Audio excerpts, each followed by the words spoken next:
nekkal ci loolu gis nga nit ki fi nga toll bul fa tolloo ñëpp te gis nga communication dafa baax te Ardo suma frère la mën nañ ci waxtaan mais dafay effet ci communication gis nga combat bi kenn dugalu ci kenn dugalu ci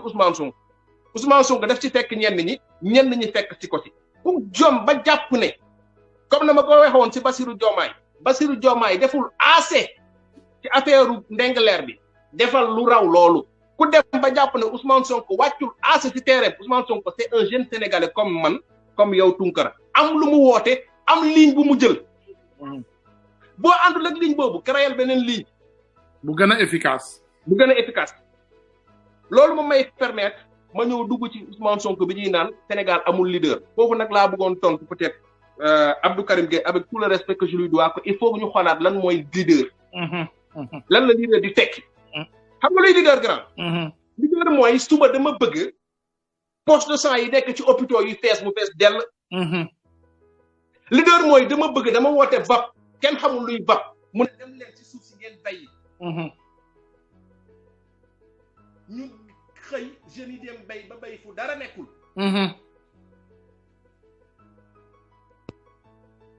yaa may dégg grand waaw maa ngi lay dégg c'est bon maa ngi jégalu dafa am benn appel bu ma jotoon waaw yow la vas-y ñëwal leader mooy tey nga dem ba am benn capacité boo xamante ne nii ci li la yàlla may xaw ma ndax voix mi ngi ñëw man sama mi ngi ñëw bu baax leer na bu baax leader mooy tey nga dem toll foo xamante ni ci politique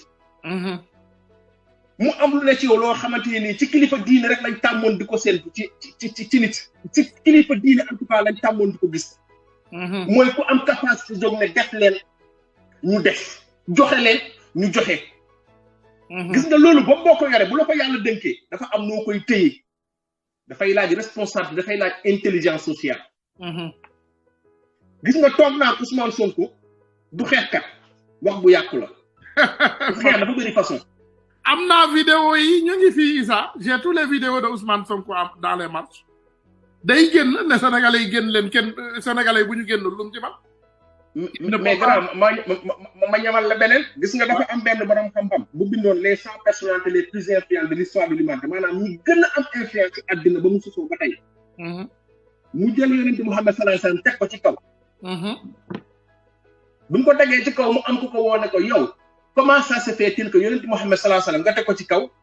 yonent yàlla Moussa nekk fi def ay kiraama yonent yàlla Ibrahima def di Isa def gaa yi def ay kiraama wax ko yu wax ko ñoom ñëpp ñi nga xamante ni def nañu affaire yoo xamante ne nii dafa yëm àddina waaye ne ko pourtant li gën a garaaw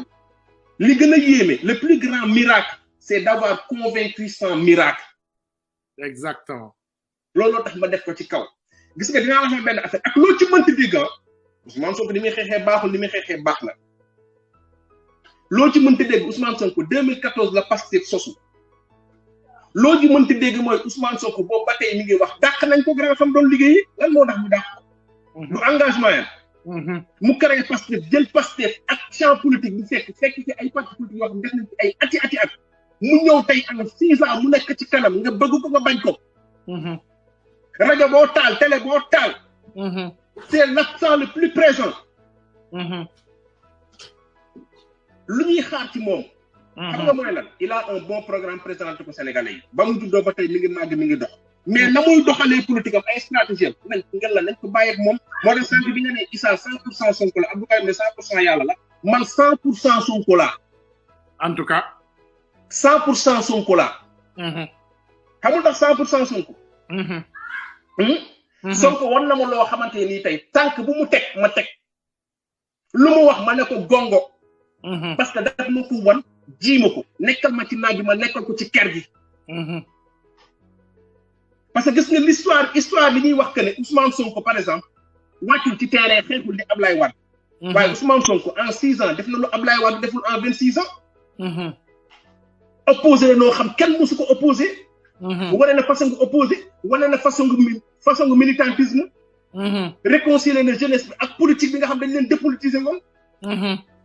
mi ngi wutee xaalis yoo xam parti musu ko wutee xaalis di opposé woon parti musul opposé woon te nee naa ne dina jël réew mi téye ko noo xam parti musu ko téye réew mi gis nga nit il faut que ñu comprendre ne bu ñu jaxase xelu sénégalais yi. opposition du wàcc ci terrain xeex. Macky Sall bu gontew ne dina am xeetu opposition bi buñ ko mënoon indil xeetu opposition bu Abdoulaye Wade wala xeetu opposition bu doon opposé wu. ne ko mu ngi nii ak bu Ousmane Sonko boobu lay jël. parce que keroog Birame Souleye dafa lu am solo ci ñu bàyyi ci xel mooy ñun dañuy nit xel yi la ñuy yee. xel yi la ñuy taal. macha allah xel yi la ñuy taal. duñu taal réew mi xel yi la ñuy taal. exactement. gis nga éveil de conscience. Ousmane Sonko grand. li mu wax mooy li ñuy def éveil de conscience. voilà boo nekkee ci état bu ignorant boo nekkee ci réew moo xam ne doomu aadama yi jànguñu. il faut nga yee leen parce que Sénégal il faut que nga yee leen. voilà Sénégal les gens. te loolu te il faut ñu comprendre tout benn affaire xam nga mooy lan. mooy que ne la solution ne viendra pas forcément de Ousmane Sonko. déedéet. solution bi xëy na ci yow wala man wala Abdou Karim lay jóge parce que ku nekk rek capital social nga. ku ci nekk tu as un rôle à jouer. Ousmane Sonko li ñuy xaar ci moom lañ war a xaar ci Sénégalais bu nekk. parce que c'est un jeune Sénégalais comme nous juddoo Sénégal màggee Sénégal def ay choix assumer ko. kenn nag te wax na ko ma dégg ko mu ne kenn du ko def loo moom mooy tànn li ko neex di def lu ko neex di dérouler lu ko neex ku dul muy Macky muy opposant ak ku muy mënti nekk wax na la ko nga dégg ko ma fàttali rek balaa maa terminer mooy que ne Pastef du daayira du mouvement c'est un parti politique organisé ñu jël ko nag dénk ko ci loxo Ousmane Sonko mu am sàpp yi muy doxe yaa ngi dégg du mbiru Ousmane Sonko moomu ko. nit ñi bu ñu jàpp ne parce que man sympathisant la Ousmane Sonko dafa war a doxee ni muy doxee wala Ousmane Sonko dafa war a doxee ni man Tounkara ni ma bëgg muy doxee du loolu. Pastef c'est un parti politique boo xam ñëwul rek da day xeex guerre dafa ne damay xeex guerre mais dama bëgg def nu may jëlee réew mi ba redressé ko réew mi nag boo koy jël yaakaar réew mi lay doon moo tax foofu lay terminer pour wax ñenn ñiy wax ci affaire activité bi demee noonu gis nga réew dafay am nu muy bindoo am nu muy sosoo mu am lu ci baax ak lu ci bon. réew moom nag boo ko bëggee jël defar ko da ngay defar ña fa nekk ñu baax ak ñu bon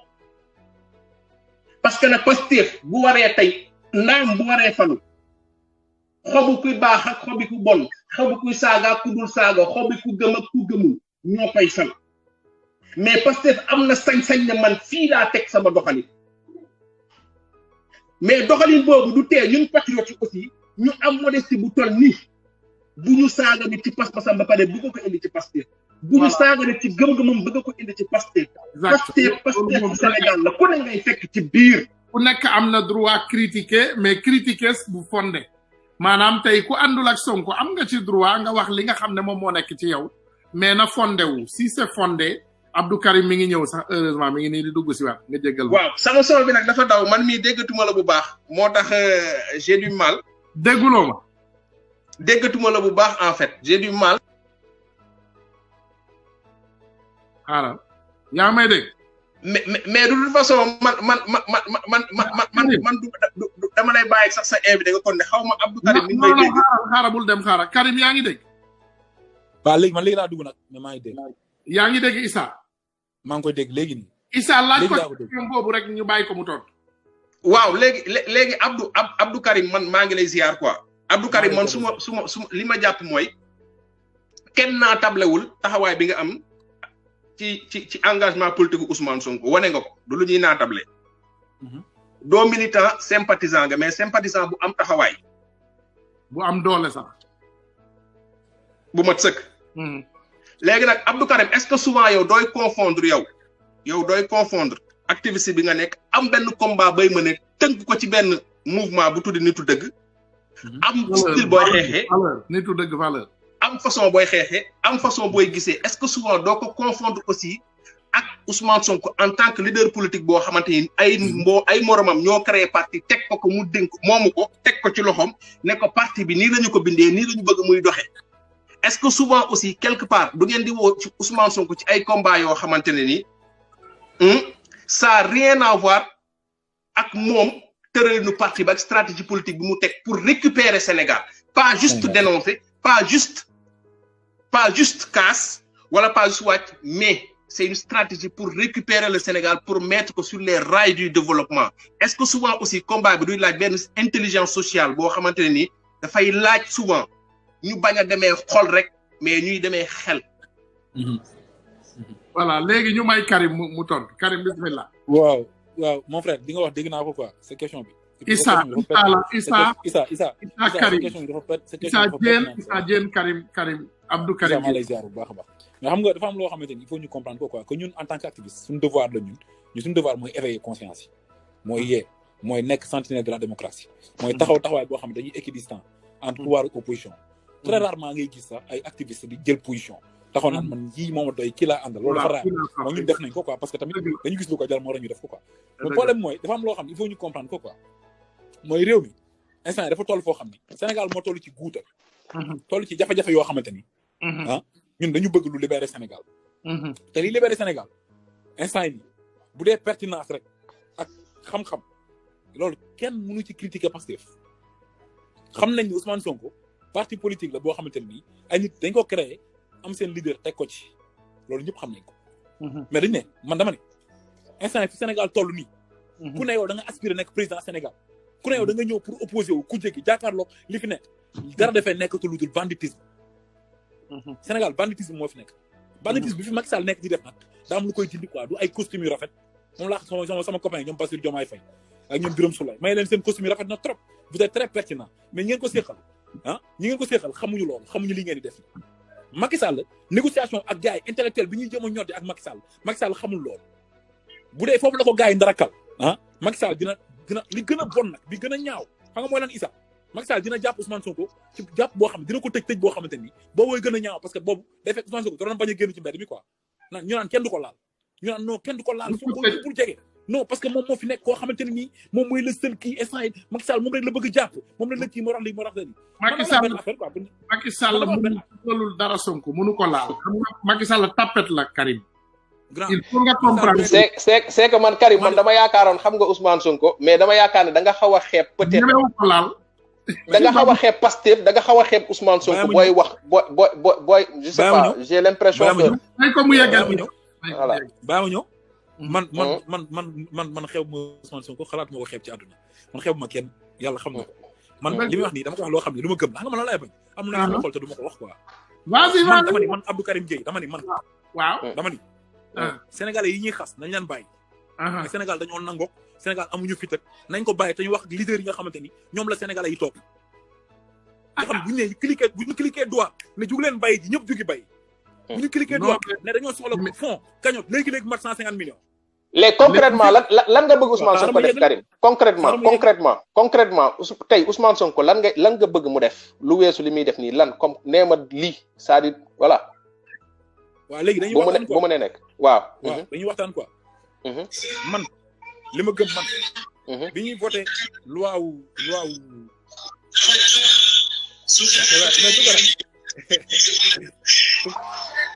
ñaareelu mbir mi si vous félicite courage parce que mbirum ressource naturelle Sénégal bu leen jàpp ni nag tey la commencé de depuis des années et des années yow na homme politique yi wax dëgg ci mbir mi ndax ñi ci nëkk dafa bëri waaye nag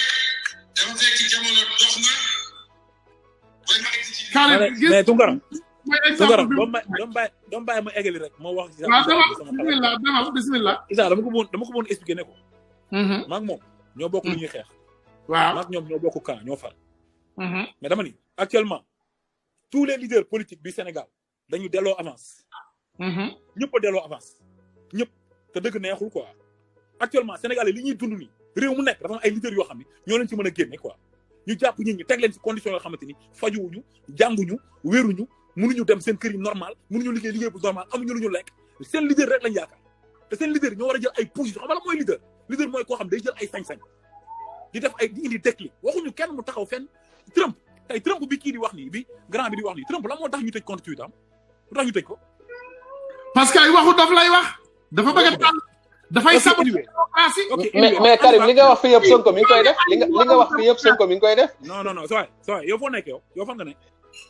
man maa ngi Bordeaux moom mi ngi Bordeaux nga nekk ñun Sénégal lañ nekk gënuñoo xam Sonko def ak li mu deful lu leer laa la wax si mais yow gënoo ma xam li Sonko def donte maa ngi Bordeaux xam nga erreur boobu ngeen di def non moom erreur boobu ngay def yow man maa ngi fii Bordeaux am na lu ma xam Sénégal loo xamul. waaw ma nekk Bordeaux nga ni non man laa lay wax man xam laa lay wax dama ne la amul lu ñu suivre ñun tey fii nii ci Sénégal lañ nekk dama la wax ni la actuellement tey Cheikh Bamba Dièye bi Sénégal amay ay jafe-jafe Abdoulaye bëgg voté ticket 25% bi benn nit moo jug moo def déclic bi indi 23 juin Cheikh Bamba Dièye la mais ana Bamba Dièye moom la amoon xaaral ma ñëw rek xaar bu ñu juwaatlee man élection bu jotee daal lu weñ laay sol campagne la Sonko te duma ci xaar xaalisu kenn damay paas dem ci àll bi te loolu day am fii dama bëgg ngeen xam ne man duma noonu Sonko mais wax leen ko dëgg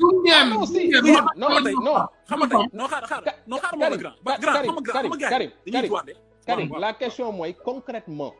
Cheikh Bamba Dièye def na loolu concrètement lan comme Sonko li muy def doyul lan concrètement ngay xaar man saa cette question boobu boo ma ci répondre rek mais ci loolu laa nekk de non ci loolu laa nekk de looy xaar parce que damay wax nga ni ma damay wax pare maanaam Sonko lan war a def Karim loo xam ne dina satisfaire waaw c'est que damay wax mu ne ma pourtant Sonko li nga wax Sonko mi ngi koy def ma ne ko noonu man dama ne man Karim xam nga moom moo xam tamit peut-être la moo tax Sonko melul nii Sonko xeexkat la Sonko ni ko gars yi bëgg def ñu tëgg ko melul woon nii Sonko bi muy wax fii taxaw naan day dajeeg ay xale ñu topp ko naan Sonko yoo lañ gëm mu naan maa la yéen man ngeen gëm boo xam ne du ngeen wàcc ci mbedd bi Sonko dañ ko gars dañ ko change mind quoi xam nga Sénégal da ngay woote une benn idéologie di ko xeex am ko ba ñëpp topp la léegi gars yi bu ñu la bañee contre ba gis mënuñ ci yow dara après ñu ñëw ànd ak yow te bu ñu ànd ak yow dañuy jëkkante ba jege la sa xel la ñuy changer. c'est que Karim foofu laa am problème ci li ngay wax quoi Sonko boo nee changement idéologie lan moo changé lan c'est-à-dire concrètement c'est-à-dire man dama bëgg nga ne ma concrètement parce que bëri na gars yu bëri ñu naan Sonko dafa changé ni muy defee dafa changé kii c'est-à-dire xoolal xaaral ma expliquer man li may wax dafa leer man dama bëgg nga ñi ñuy déglu dama bëgg nga jox leen de la matière en fait voilà Sonko faisait il ne le fait plus voilà ce qu'il fait maintenant et lii ça ne me convient pas loolu mooy critique bu objectif boobu ba léegi loolu laay wax mais dama may déglu ma développé parce que man sama li may waxee man du ma ñëw rek xoolal man damay développé li may wax bu baax mu leer li may wax dama ko xam ñeme ko dama ni Sonko ci boppam ak parce que Sonko ba muy soog a ñëw idée yi mu yoroon ci xeexal réew idée yi mu yoroon idée révolution bi mu yoroon gëm ni affaire bi du croiser de bras moo koy joxe da ngay gëm Sonko taxaw na ba tàyyi ci média bi ñëpp gis ko mu ne nguur dañ koy foqati mu wax ko carrément ne kenn du ko négocier ne Abdoulaye négocié wu ko Macky Sall négocié wu ko lii waxu Sonko loolu du waxu Sonko waaw loolu dafa deñ léegi foofu laa lay déglu ma expliqué la léegi bu ñu demee ba léegi ñu commencé naan ay stratège yooyu ñuy wax stratégie yi gars yi di wax noonu stratégie lan la réew moo xamante ne nii xoolal armée bi mi ngi ci poste président bi assemblée nationale mi ngi ci poste président bi justice mi ngi ci poste yow élection yi ngay wax sax yaakaar ko pour nekk président sax fichier électoral bi baaxul yow lan ngay xaar ci réew boobu noonu yow député assemblée nationale nga man foofu laa waxee de député nag dafa am ay yoo xam ne da ko war même boo bëggul nekk président bëggul nekk dara sax am na lu la war yow so loo xam ne geste la boo war def ñëpp gis ko comme lan xaar mais comme li Cheikh Bamba Dièye defoon comme li Cheikh Bamba Dièye par exemple non pas Cheikh Bamba Dièye lan comme Sonko def lan non mu def takk boppam ci biir assemblée nationale te dafa am loo xam ni ay waxu live la quoi ak dafa am ñu ñuy seetaan xam nga doo ñëw mel ni xam nga brique rek moo naan sa borom brique melal ni ma mel brique rek moo wax sa borom brique melal ni ma mel man damay wax dafa am lu ñuy wax ci live am loo xam ne Karim boo bëggee ñu débat de Isa boo bëggee ñu débat de Isa dañuy waxtaan dañuy waxtaan danga ma laaj man ma lay Karim ci combat bi nga bokk mais boo bëggee ñu débat de ci Sonko de may c'est que xoolal grand déggu ba Isa ma expliqué li ma wax dafa leer dama nit waaw ñëwal dama li ma wax ni booba léegi maa ngi koy wax ma ne gars yi toog ci télé bi di pertinent la ñu war a bàyyi ndax askan wi leen yaakaar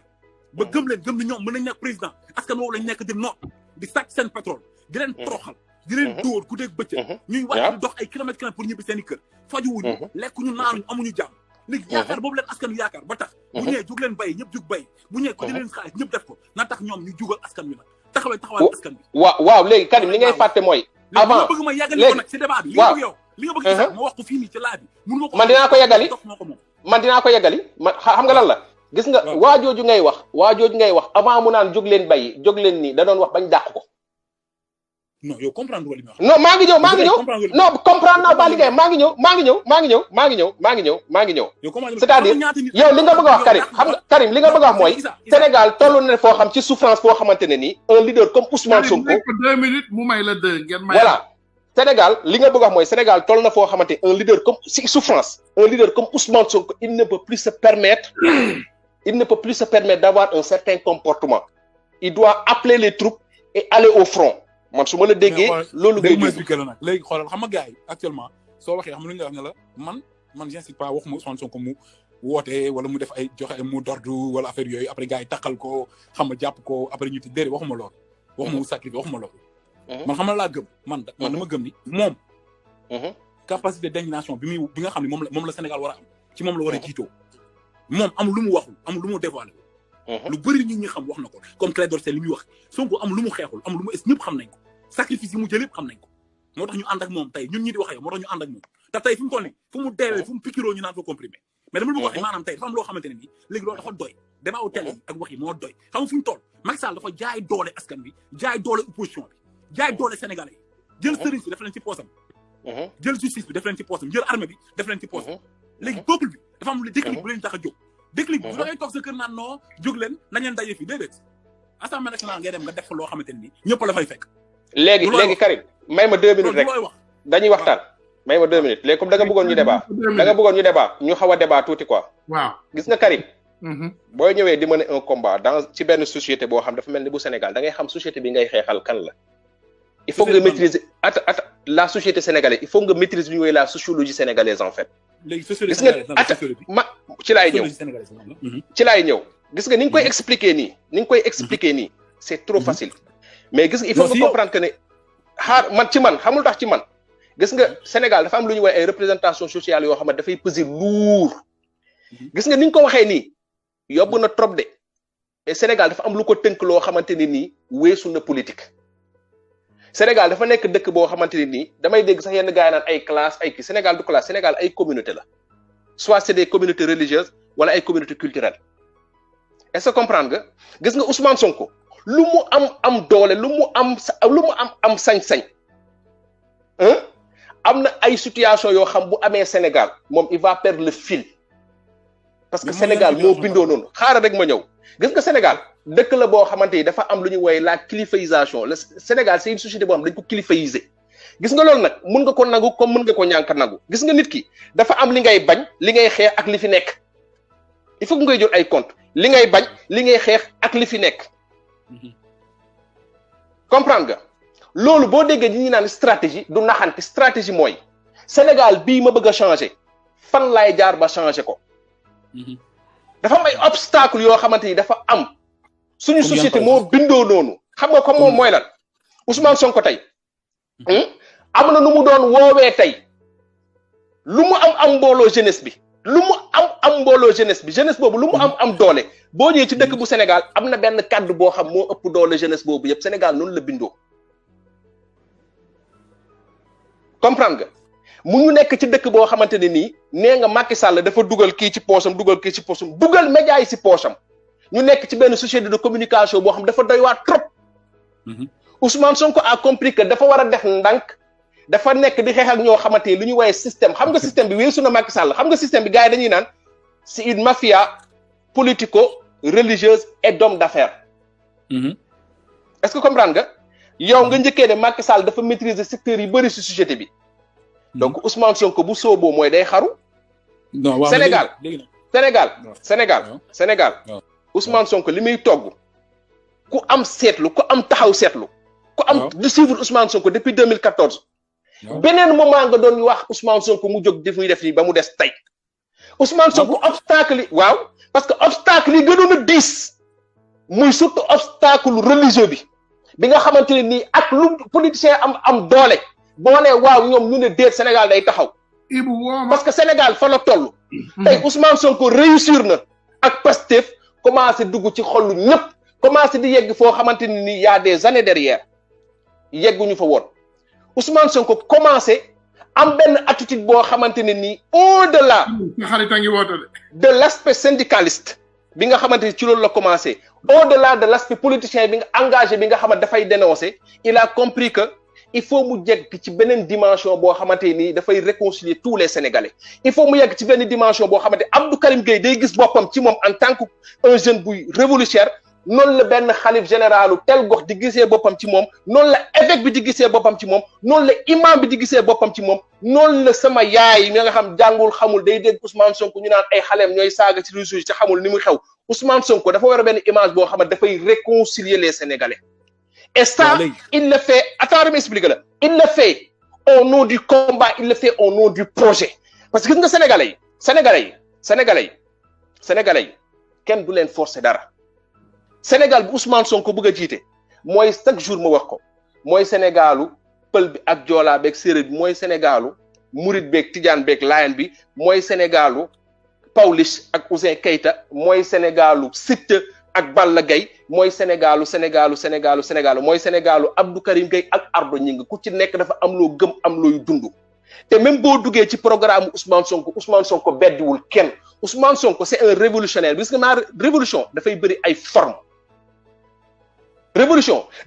forme ñun ñii dañ doon tagg Cheikh Anta Diop di tagg Mamadou Dia tey ñu ngi koy dund tey ñu ngi def tey li Mamadou Dia doon def tollatuñu rek di ko lire di ko def ci réseaux sociaux yi di ko bind tey dañ koy dund mu ñëw ne la man maay le changement yéen Pastef yéen jeunes yéen ay le changement